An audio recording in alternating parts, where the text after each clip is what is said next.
Hello student, welcome in Aarti classes में। हूँ आपका साइंस टीचर आकाश सुतरिया। आज हम स्टडी करने वाले हैं चैप्टर नंबर 10। चैप्टर नंबर 10 में आज का लेक्चर है lecture number 2, concave and convex mirror. तो कॉनकेव मिरर और कॉन्वेक्स मिरर क्या है, उनके लिए स्टडी करने के लिए आपको ध्यान में रखनी है एक्टिविटी नंबर 10.1। क्या दिया है एक्टिविटी नंबर 10.1 में? आपको लेनी है एक शाइनी स्पून। ओके, ये शाइनी स्पून है वो आपको इस तरह से रखनी है। बाद में आपको अपनी इमेज ये शाइनी स्पून के अंदर वाली साइड है, बराबर, उसमें देखनी है। सेम इसी तरह से ये वाली जो साइड है उस पर आपको अपनी इमेज देखनी है। सिंपली क्या करना है बच्चों, आपको लेनी है एक स्पून। ये स्पून की दो सरफेस है, एक ये वाली सरफेस और ये आउटर वाली सरफेस। ये इनर सरफेस है, ये आउटर सरफेस है। दोनों सरफेस पे आपको अपना मुंह देखना है। आप चाहो तो अभी ये वीडियो पॉज करके देख सकते हो, ठीक है। तो चलो मैं एक्टिविटी 10.1 के लिए कोई फिगर ड्रॉ करता हूँ। ये है एक spoon,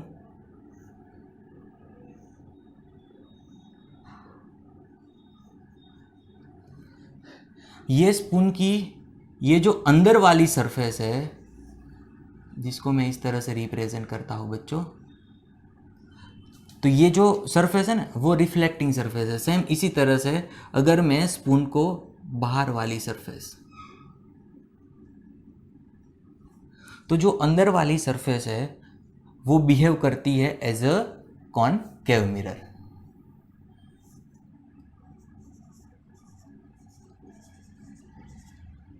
behave as concave mirror. और जो बाहर वाली सरफेस है, मतलब कि मैंने जो ड्रॉ किया है ना, ये अंदर वाली सरफेस है, ये बाहर वाली सरफेस है, तो मैंने स्पून इस तरह से रखी है। तो ये जो सरफेस है मेरे सामने जो एग्जैक्ट है वो बिहेव करती है कॉनकेव मिरर, और मेरे जो ऑपोजिट साइड है, मतलब कि ये जो वाली, ये बाहर वाली आपको दिखती है, वो रिफ्लेक्टिंग सरफेस है, वो बिहेव करती है as a convex mirror.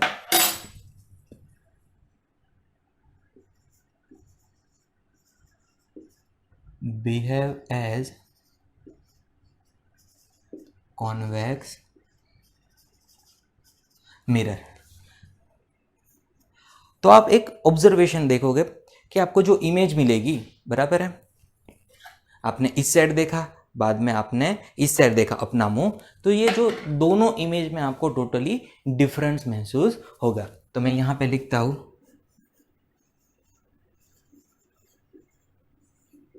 Image formation by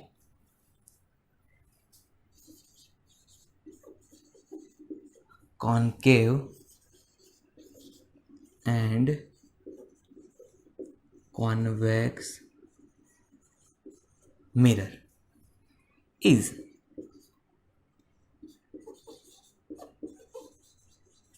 totally different. अगर आप ये जो कर्व सरफेस इनवर्ड्स है, मतलब कि अंदर की बाजू जो कर्व सरफेस है, उन पर अपना इमेज देखोगे तो आपको महसूस होगा कि आपका इमेज रियल और इन्वर्टेड मिलेगा। आपका जो चेहरा टोटली कैसा दिखेगा? इन्वर्टेड दिखेगा, सिंपल। तो ये जो कॉनकेव मिरर है,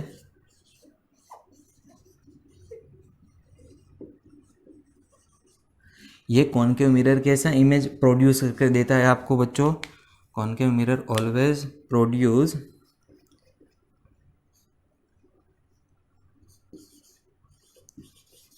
रियल एंड इन्वर्ट इमेज।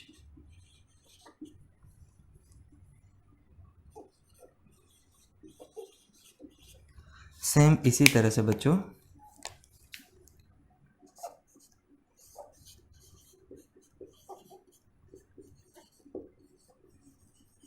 जो कॉन्वेक्स मिरर होता है वो आपको कैसे इमेज देगा?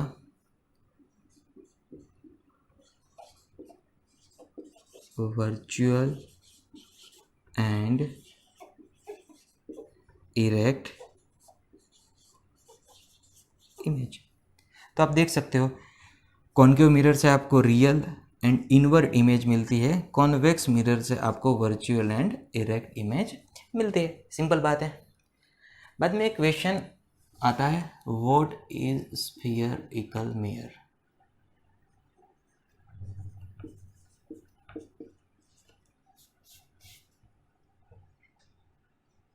क्वेश्चन कैसा पता है, व्हाट इज स्फीयरिकल मिरर।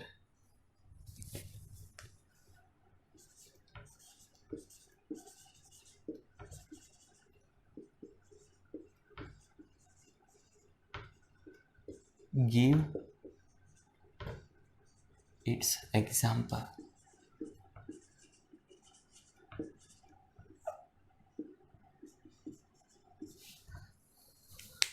तो मेरे पास अभी दो मिरर है, मेरे पास अभी दो मिरर है। ये दोनों मिरर ऐसे है जिसकी जो रिफ्लेक्टिंग सरफेस, तो सबसे पहले मैं आपको बता दूं, ये जो मिरर है उसका बैकवर्ड साइड ऐसा होता है, कलर किया होता है, और उसका जो फ्रंट साइड है वो आप देख सकते हो। तो ये जो फ्रंट साइड है आपके सामने जो है वो सरफेस को बोलते हैं रिफ्लेक्टिंग सरफेस, और ये इसको बोलते हैं बिहाइंड सरफेस, बराबर। रिफ्लेक्टिंग सरफेस के जो पीछे वाली है वो बोलते हैं बिहाइंड सरफेस। ओके, तो आपको क्या करना है, ये रिफ्लेक्टिंग सरफेस का रिप्रेजेंटेशन करना है। अगर ये मेरी रिफ्लेक्टिंग सरफेस कर्व है, और कर्व तो बहुत से दो साइड पॉसिबल हो सकती है, ये कर्व इनवर्ड्स भी हो सकता है, आउटवर्ड्स भी हो सकता है। देखो, ये कर्व चाहे इनवर्ड्स भी हो सकता है, ये चाहे आउटवर्ड्स भी हो सकता है। तो अभी अभी मेरे हाथ में जो मिरर है वो मिरर की कर्ड सरफेस आउटवर्ड साइड है।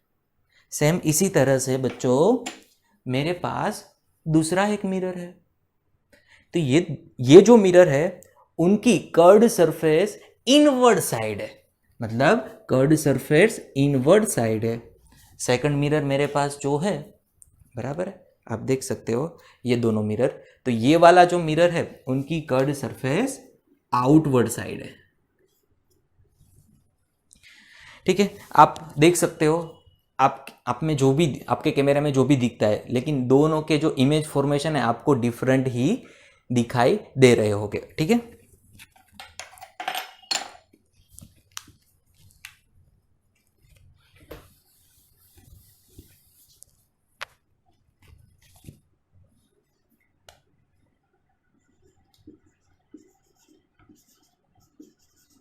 such a mirror have a reflecting surface is curved. Those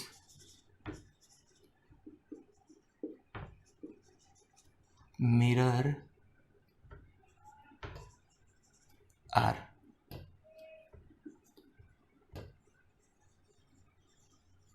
called as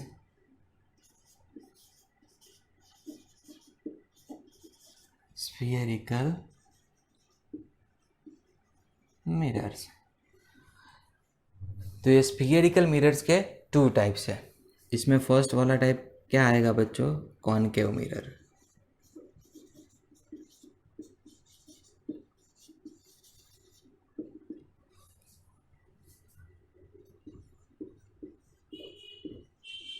reflecting surface curved inwards।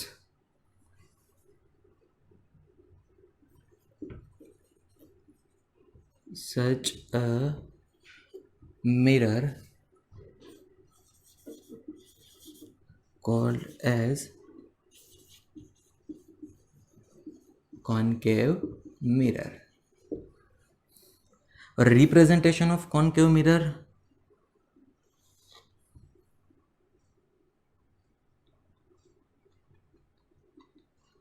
ठीक है, आपको इस तरह से रिप्रेजेंट करना है। दिए है प्रिंसिपल एक्सिस, थोड़ी देर में देखते हैं। ये मैंने लाइन क्यों ड्रॉ की है, ठीक है। बाद में दूसरा टाइप आता है convex mirror.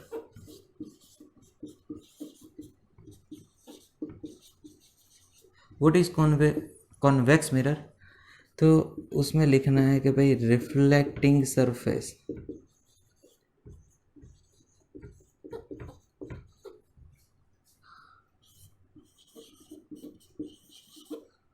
curved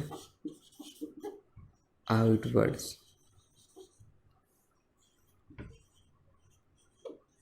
such a mirror called as convex mirror। और रिप्रेजेंटेशन ऑफ कॉन्वेक्स मिरर इस तरह से। तो ये यहाँ पे रिफ्लेक्टिंग सरफेस है, ये वाली सरफेस, और यहाँ पे जो अंदर वाली सरफेस है वो रिफ्लेक्टिंग सरफेस है, ठीक है। तो ये हो गए आपके दो टाइप्स, कॉनकेव मिरर और कॉन्वेक्स मिरर।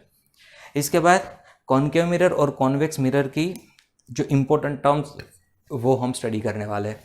लेकिन आपको एक बात पता होनी चाहिए बच्चों, आपने दो शेप के बारे में पढ़ा होगा, स्टडी की होगी। First is circular shape and second is spherical shape. दो शेप आते हैं, सर्क्यूलर शेप और स्फीयरिकल शेप। हम जो लेडीज जो होती है, हाथ में जो कंगन पहनती है, बंगड़ी हम बोलते हैं गुजराती में, उनका शेप कैसा होता है बच्चों? सर्क्यूलर शेप होता है। और जो क्रिकेट बॉल होता है, वॉलीबॉल होता है, फुटबॉल होता है, उनका शेप क्या होता है? स्फीयरिकल होता है, ठीक है। तो ये बात दोनों आपको अच्छी तरह से याद होनी चाहिए। लेडीज़ जो हाथ में कंगन पहनती है उनका शेप सर्क्यूलर होता है, और जो क्रिकेट बॉल और वॉलीबॉल फुटबॉल होते हैं उनका शेप स्फीयरिकल होता है। क्यों मैं स्फीयरिकल और सर्क्यूलर शेप की बात कर रहा हूँ बच्चों? तो आप देखो,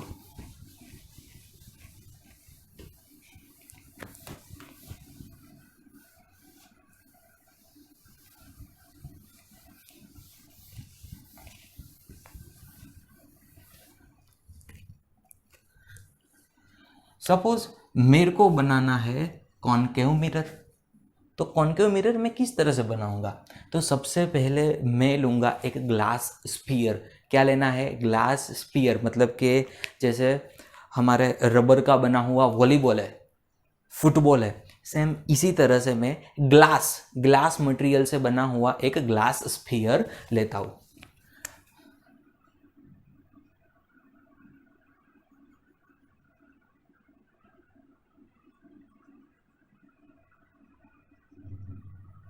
ये है मेरा glass sphere. This is not circle, ये सर्कल नहीं है, ये क्या है? स्फीयर है। बाद में मैं ये स्फीयर को यहां से क्या करता हूं बच्चों? कट करता हूं। तो देखो, मैं ये छोटी सी कैंची भी बना देता हूं। यहां से मैंने क्या किया? कट किया। कट करने से दो पार्ट्स अलग हो जाते हैं, सिंपल। तो ये जो अलग हुआ जो पार्ट है वो पार्ट मुझे ऐसा मिलेगा। बाद में मैं क्या करता हूं?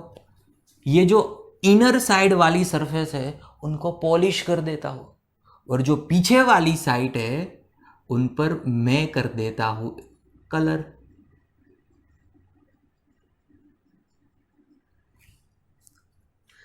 चलो, ये था एक स्फीयर, बराबर है। ये स्फीयर को मैंने कट कर दिया। कट करने से मेरे को ये जो मिरर है ना, ये मिरर कौन सा मिरर है? ये मिरर मैंने लिया है कॉनकेव मिरर। तो कॉनकेव मिरर का जो फॉर्मेशन है वो एक स्फीयर में से होता है। तो ये कॉनकेव मिरर क्या होगा? एक स्फीयर होगा, और स्फीयर में से काटा हुआ एक पार्ट है, और उसकी जो इनवर्ड साइड है उस पर क्या कर दिया है? पॉलिश कर दिया है, और जो बैकवर्ड साइड है उन पर कर दिया है कलर। ओके, कोई भी कॉनकेव और कॉन्वेक्स मिरर होता है which is always form from the sphere. Glass sphere होता है, ग्लास स्फीयर में से ही बना जाता है, ठीक है। सेम इसी तरह से मेरे को बनाना है कॉन्वेक्स मिरर। कॉन्वेक्स मिरर बनाने के लिए मैं क्या करता हूं बच्चों?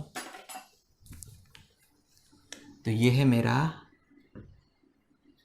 यहाँ पे लिख देता हूँ,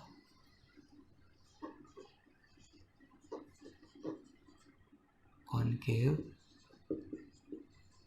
मिरर। फिर से मैं लेता हूँ एक स्फीयर,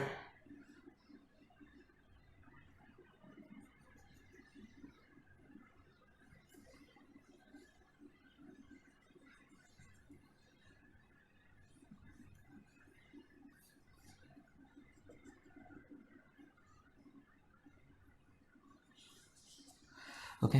ये स्फीयर को वापिस मैं यहाँ से क्या करता हूँ बच्चों, कट करता हूँ। तो मेरे को ये एक साइड मिलेगा, ये साइड को मैं उल्टा कर देता हूँ, और मैं ये जो आउटवर्ड साइड है, ये वाली साइड, उसको क्या करता हूँ, पॉलिश कर देता हूँ, और जो पीछे वाली साइड है उन पर कलर कर देता हूँ। वी कलर्ड बैकवर्ड साइड, ठीक है। तो ये है मेरी रिफ्लेक्टिंग सरफेस। रिफ्लेक्टिंग सरफेस को मैं नीचे देर से देता हूँ। This is reflecting surface, behave as a concave mirror. तो अब आपको ये बात समझ में आ गई होगी कि कोई भी कॉनकेव मिरर, सॉरी ये कॉन्वेक्स मिरर है, कॉनकेव मिरर या कॉन्वेक्स मिरर किस में से फॉर्म होता है, तो ग्लास स्फीयर में से।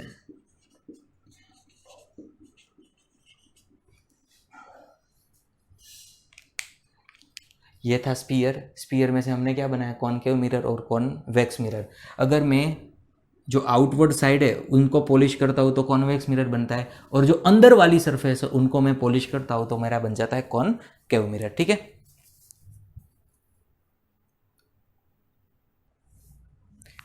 बच्चे हम देखते हैं कुछ important terms regarding concave and convex mirror.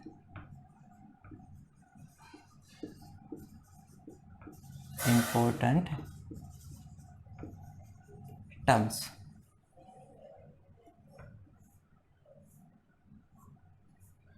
तो सबसे पहली जो इंपॉर्टेंट टर्म्स आती है जिसका नाम है पोल। Pole is represent bye P। देखो ये मेरे पास एक स्फीयरिकल मिरर है, और स्फीयरिकल मिरर की ये क्या है, रिफ्लेक्टिंग सरफेस आपके सामने जो दिख रही है, क्योंकि बैक साइड तो रिफ्लेक्टिंग सरफेस है ही नहीं, ठीक है।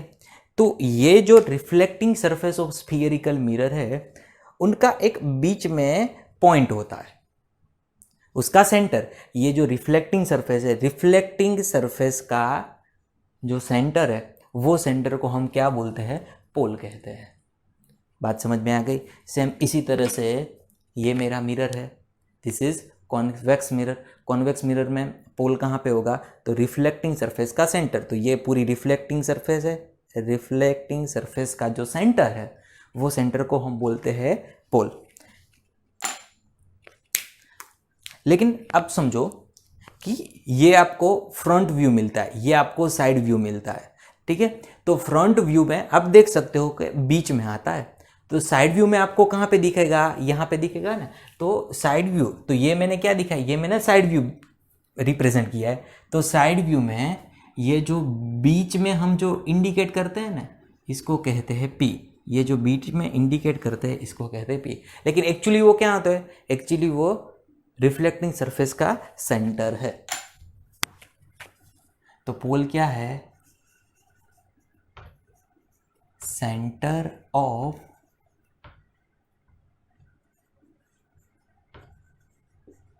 रिफ्लेक्टिंग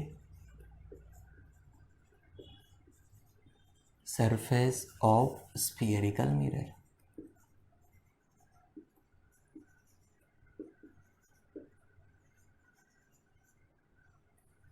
ठीक है, पोल को हम P से रिप्रेजेंट करते हैं। बाद में सेकंड जो इंपॉर्टेंट टर्म्स आती है ना, जिसका नाम है centre of curvature. Centre of curvature. Centre of curvature को हम सी से रिप्रेजेंट करते हैं। तो क्या है सेंटर ऑफ कर्वेचर? तो आप देखो, this is reflecting surface, also this is reflecting surface. तो ये दोनों reflecting surface part of a sphere, ये दोनों सरफेस एक स्फीयर का पार्ट है। And those sphere has a centre, ये स्फीयर के पास क्या होता है? सेंटर होता है। देखो ये सेंटर रिफ्लेक्टिंग सरफेस से दूर है, रिफ्लेक्टिंग सरफेस से दूर है। तो जो स्फीयर का सेंटर है ना, वो सेंटर को बोलते हैं स्फीयरिकल मिरर के सेंटर ऑफ कर्वेचर। मतलब स्फीयर का सेंटर, वो सेंटर क्या हुआ? कॉन्वेक्स और कॉन्केव मिरर के लिए सेंटर ऑफ कर्वेचर। सिंपल बात है। तो देखो ये रिफ्लेक्टिंग सरफेस से थोड़ा दूर सी है। सेम इसी तरह से ये है रिफ्लेक्टिंग सरफेस, तो आपका सी कहाँ पे होगा बच्चों? यहाँ पे होगा। This is C. ये मिरर के लिए सी कहाँ पे होगा? यहाँ पे। ठीक है, तो हम लिखते हैं उसके बारे में।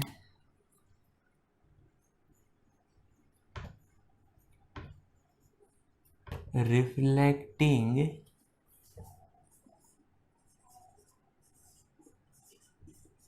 surface, reflecting surface of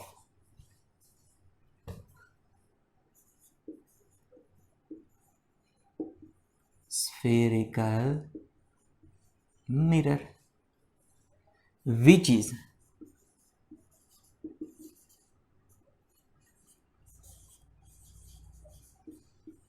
part of a sphere, and this sphere has a center.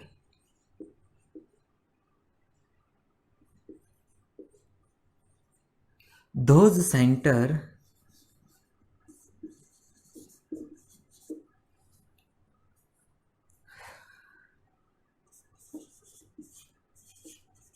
known as a center of curvature for spherical mirror.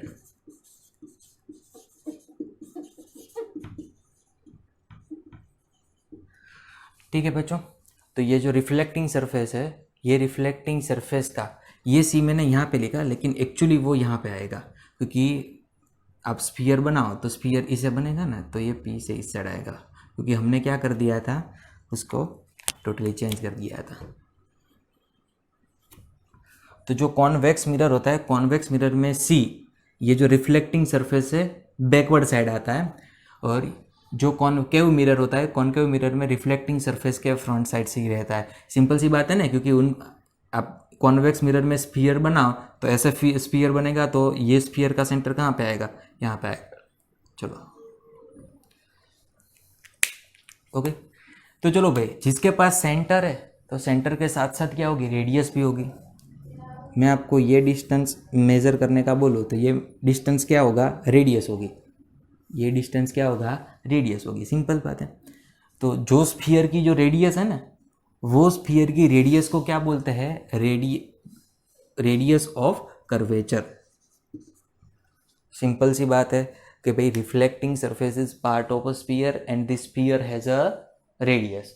क्योंकि स्फीयर के पास सेंटर है, तो जो जिसके पास सेंटर होता है तो साथ में क्या निकल के आती है? इसमें से रेडियस भी निकल के आती है। देखो, तो ये डिस्टेंस मेज़र करो तो रेडियस मिलेगी, ये डिस्टेंस मेज़र करो तो रेडियस मिलेगी, सेम ये डिस्टेंस मेज़र करो तो क्या मिलेगी? आपको रेडियस मिलेगी। आपको पता है कि भाई ये क्या है? आपका P है। ये क्या है? आपका P है। तो ये P और C के बीच का जो डिस्टेंस है, वो डिस्टेंस क्या होगा? रेडियस ही होगी। सेम ये C से आप स्फीयर पर कोई भी सेंटर ले लो, कोई भी पॉइंट ले लो, ये पॉइंट का जो डिस्टेंस आपको मिलेगा, वो डिस्टेंस आपको मिलेगा रेडियस जितना ही मिलेगा। ठीक है, तो हम लिखते हैं बच्चों कि भाई जो रिफ्लेक्टिंग सरफेस है, which is part of a sphere and this sphere has a radius, this radius known as radius of curvature.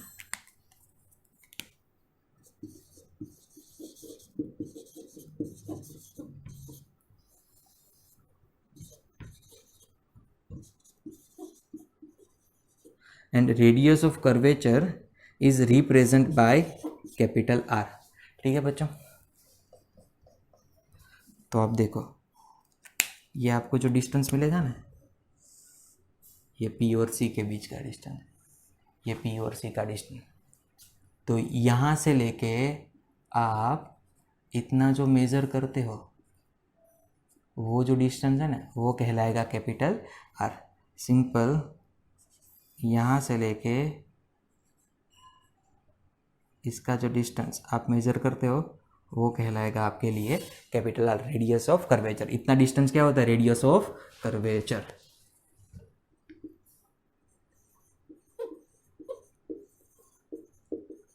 Reflecting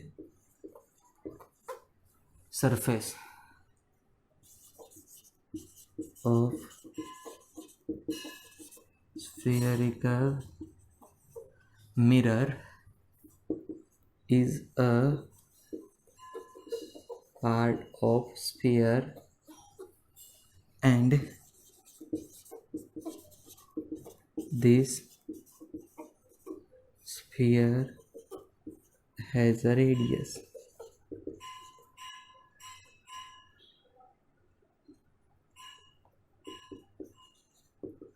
This radius is known as a radius of curvature.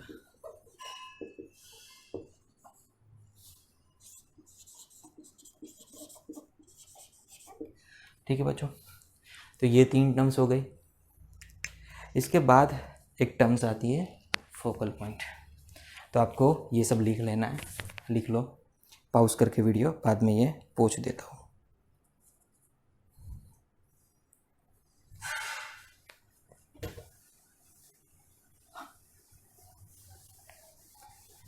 आपको parallel और perpendicular में पता है, ठीक है।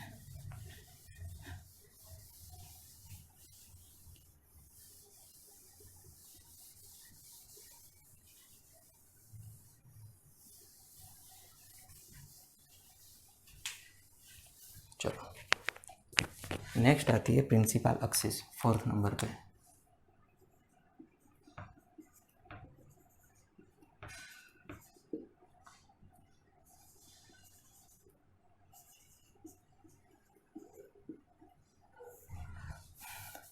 क्या है principal axis? ये P और ये है C, ये P और C, तो P और C में से पास होती हुई एक इमेजिनरी लाइन है।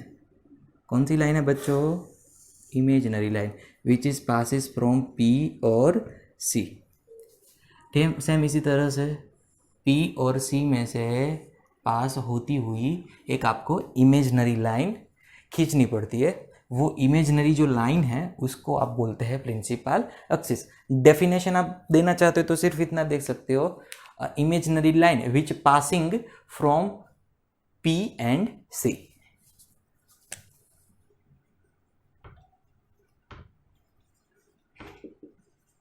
Image in a line which is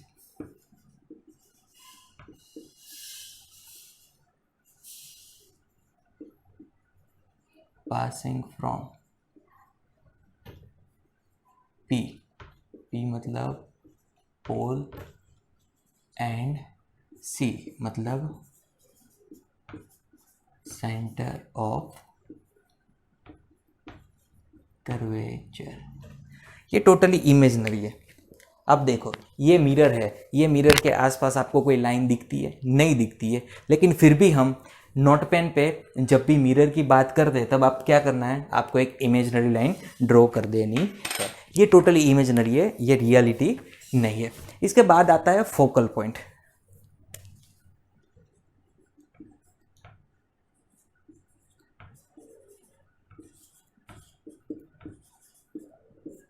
focal point के बारे में हम लिखे, वो लिखने की जगह हम समझते हैं क्या है।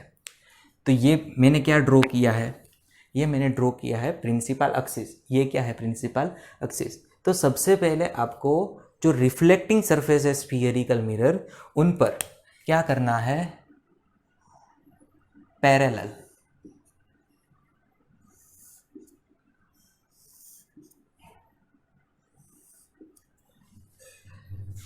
मैंने क्या किया, रिफ्लेक्टिंग सरफेस से, सॉरी ये प्रिंसिपल एक्सिस थी, प्रिंसिपल एक्सिस को एग्जैक्टली पैरेलल इंसिडेंट रेस, कोई चीज़ में से मैंने इंसिडेंट रे को अप्लाई किया। ये जो सरफेस है ना, ये सरफेस के मैं क्या करता हूँ, लाइट अप्लाई करता हूँ, ठीक है। और लाइट कैसे अप्लाई होती है, लाइट ऑलवेज पैरेलल, ये प्रिंसिपल एक्सिस से पैरेलल रहेगी।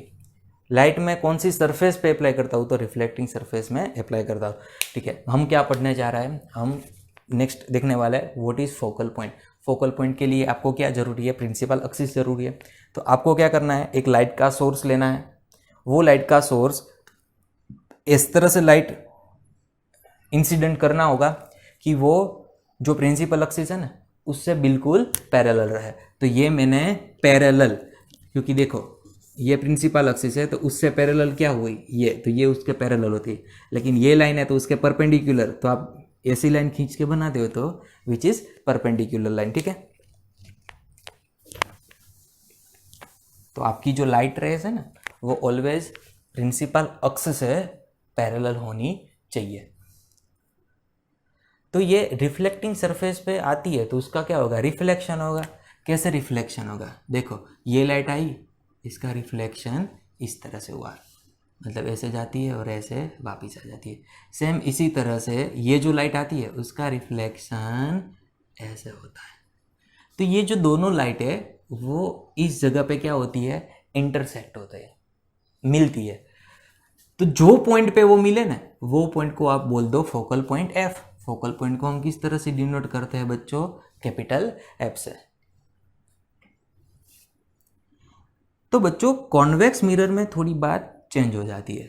कॉन्वेक्स मिरर में जो भी पैरेलल लाइट आती है ना उसका रिफ्लेक्शन इस तरह से होता है।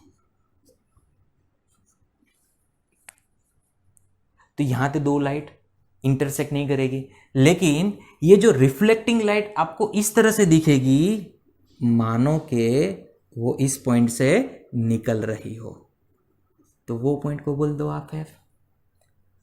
यहां पे इंटरसेक्ट होती है और यहां पे आपको ऐसा दिखता है कि ये जो लाइट है ना वो रिफ्लेक्ट ऐसे होती है मानो कि ये पॉइंट में से रिफ्लेक्शन हो रहा है। तो ये पॉइंट को आपको क्या कह देना है, एफ कह देना है, ठीक है।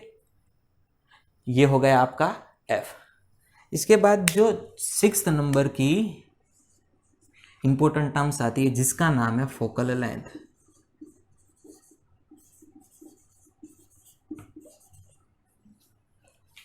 तो फोकल लेंथ क्या है, सिंपल, फोकल लेंथ को आप रिप्रेजेंट करते हो स्मॉल एफ से, और फोकल लेंथ है डिस्टेंस बिटवीन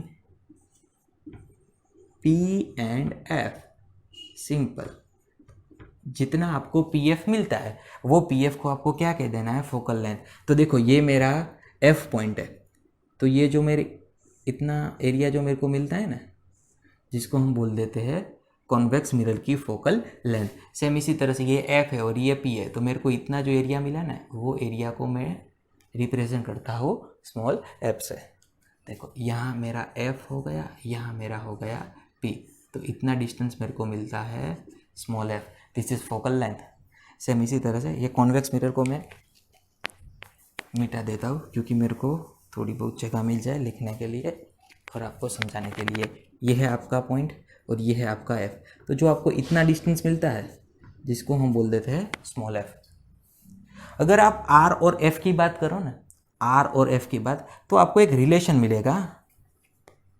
चलो एक इम्पोर्टेंट बात देख लेते हैं, relation between focal length small f and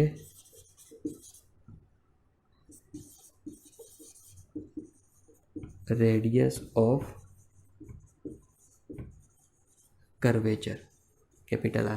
ये दोनों के बीच रिलेशन कैसा है, तो R is equal to F। ये एक F है, ये इसको 2 गुना कर दो, मतलब कि F को आप 2 गुना करोगे तो आपको क्या मिलेगा R।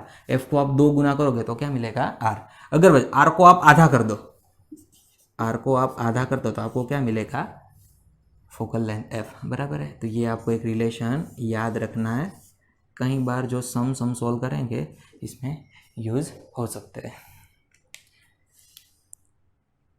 तो बच्चों ये बात थी, कोई भी जो मिरर होता है, मिरर किस में से बनता है, स्फीयर में से बनता है। स्फीयर का एक सेंटर होता है, वो सेंटर को हम बोलते हैं सेंटर ऑफ कर्वेचर। सेम इसी तरह से जो स्फीयर है, स्फीयर की एक रेडियस होती है जिसको हम बोलते हैं रेडियस ऑफ कर्वेचर। ठीक है, बाद में हम मिरर की जो रिफ्लेक्टिंग सरफेस है उन पर प्रिंसिपल अक्ष से पैरेलल लाइट रेज अप्लाई करते हैं तो उनका क्या होता है, रिफ्लेक्शन होता है। रिफ्लेक्शन इस तरह से होता है कॉनकेव मिरर में कि जो ये पैरेलल रेज आती है ना, वो एक पॉइंट पे इंटरसेक्ट करती है, तो वो पॉइंट को हम एफ कहते हैं। सेम इसी तरह से कॉन्वेक्स मिरर में क्या होता है कि जो रिफ्लेक्टिंग रेस है आपको इस तरह से दिखते हैं मानो कि वो एफ में से रिफ्लेक्ट हो रहे हो, तो ये पॉइंट को हम बोल देते हैं एफ। इसमें क्या करना पड़ता है, आपको डॉटेड लाइन से पीछे की ओर खींचना पड़ता है। ठीक है, तो जो कॉन्वेक्स मिरर है, कॉन्वेक्स मिरर में एफ और सी रिफ्लेक्टिंग सरफेस से बैक साइड आते हैं और कॉनकेव मिरर में रिफ्लेक्टिंग सरफेस से एफ और सी फ्रंट साइड आते हैं। ठीक है, बाद में हमने एक रिलेशन देखा, relation between focal length and radius of curvature. ये रिलेशन आपको याद रखना है। आर का साइज बड़ा है, एफ का साइज छोटा है, इसलिए हम are is equal to 2f लिख सकते हैं। अगर आपको सिर्फ एफ चाहिए तो आर का क्या कर दो, आधा कर दो। What is R, R is a radius of curvature. जो फोकल लेंथ होती है ना, वो फोकल लेंथ को आप 2 गुना करो तो आपको क्या मिल जाएगा, रेडियस ऑफ कर्वेचर मिल जाएगा।